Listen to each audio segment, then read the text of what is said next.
اور جو اپنی شرمگاہوں کی حفاظت کرتے ہیں مگر اپنی بیویوں یا باندیوں سے کہ ان کے پاس جانے میں انہیں کچھ ملامت نہیں، اور جو لوگ ان کے سوا اور طریقے ڈھونڈیں تو وہ حد سے نکل جانے والے ہیں، اور جو اپنی امانتوں اور اپنے عہد و پیمان کا پاس کرتے ہیں، اور جو اپنی گواہیوں پر قائم رہتے ہیں، اور جو اپنی نماز کی پابندی کرتے ہیں، یہی لوگ جنتوں میں عزت و اکرام سے ہوں گے۔ تو اے نبی، ان کافروں کو کیا ہوا ہے کہ تمہاری طرف دوڑے چلے آتے ہیں، دائیں اور بائیں سے گروہ گروہ ہو کر جمع ہوتے جاتے ہیں؟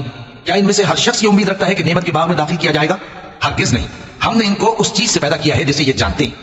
بس مشرقوں اور مغربوں کے مالک کی قسم کہ ہم طاقت رکھتے ہیں، یعنی اس بات پر کہ ان سے بہتر لوگ بدل لائیں، اور ہم عاجز نہیں ہیں۔ تو اے پیغمبر، ان کو باطل میں پڑے رہنے اور کھیل لینے دو، یہاں تک کہ جس دن کا ان سے وعدہ کیا جاتا ہے وہ ان کے سامنے موجود ہو۔